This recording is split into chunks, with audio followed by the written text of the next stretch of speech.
cuadrante. ¿Cómo me daba cuenta? Porque todos los valores, tanto la componente real como la componente imaginaria, eran positivos.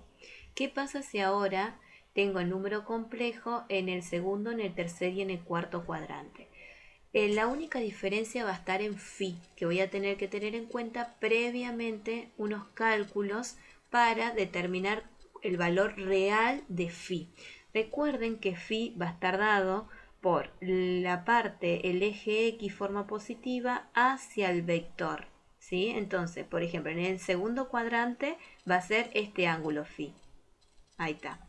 Para el tercer cuadrante va a ser todo este ángulo phi. Hasta acá sería, ¿sí?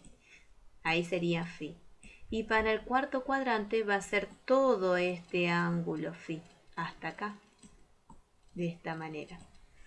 Para no tener inconvenientes con la regla de signo, lo que vamos a hacer siempre vamos a utilizar la tangente, ¿sí? Pero esa tangente para el segundo, el tercero y el cuarto cuadrante en realidad me va a dar otra información. Me va a dar la información del ángulo que está en color verde, ¿sí? En este caso y en este último caso. Por lo tanto, para determinar cuánto vale phi, en el segundo cuadrante voy a utilizar 180 menos ese ángulo obtenido. ¿Por qué? Porque en realidad, como me está dando este valor, voy a tener que hacer 180 menos ese valor para determinar phi. Para el tercer cuadrante, en realidad voy a tener que sumar. Como me va a estar dando la información esta, la tangente, voy a tener que hacer 180 menos más ese ángulo que acabo de obtener. Y para el último cuadrante, el cuarto cuadrante, como me va a dar esta información, entonces tengo que hacer 360, que es el giro, menos este ángulo para que me esté dando phi. Teniendo en cuenta entonces esas tres nuevas reglas, dependiendo entonces los cuadrantes donde están ubicados el número complejo, no voy a tener inconvenientes en las reglas de signos. Entonces, para el segundo, el tercer y el cuarto cuadrante, lo que vamos a hacer es un cálculo previo, a diferencia del primer cuadrante, donde ya no voy a estar calculando en forma directamente phi, sino que voy a utilizar otra letra griega representando ese ángulo verde, ¿sí? Que lo puse en verde en este caso.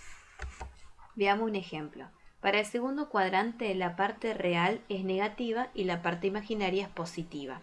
Entonces, para calcular ρ no va a variar. ¿Por qué? Porque justamente cuando uno lo eleva al cuadrado me va a quedar en forma positiva y así de esta manera, si factorizamos, nos quedaría, como en el caso anterior, 3 por raíz cuadrada de 2. Para calcular este ángulo voy a necesitar entonces, como antes dije, otra letra griega. Ya no phi, sino que voy a calcular esta letra, este ángulo, que lo voy a representar con alfa. Entonces, de esta manera vamos a considerar siempre los valores positivos de A y de B. Entonces me quedaría la tangente de alfa, 3 la parte imaginaria, 3 la parte real. Recuerden que sí o sí esta razón va a ser positiva. Entonces, haciendo el cálculo me quedaría que alfa es 45 grados. Para calcular phi tengo que hacer 180 menos 45. Y ahí de esta manera obtuve lo que es phi, 135 grados. Entonces vamos a completar la forma trigonométrica. Utilizo ρ, utilizo phi, y si quiero verificar, ustedes aplican distributiva y debería darle en la primera componente menos 3 y en la segunda componente 3 positivo. Vamos a ver el tercer cuadrante. Para ρ va a ser el mismo número. Recuerden que al elevar al cuadrado me quedaría en forma positiva. Para calcular alfa, recuerden que va a ser lo mismo, lo tengo en forma positiva, pero como está en el tercer cuadrante voy a hacer 180 más ese ángulo, 225.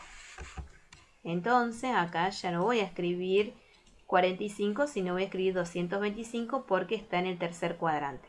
Si ustedes quieren verificar, aplican distributiva y le va a estar dando menos 3 menos 3i.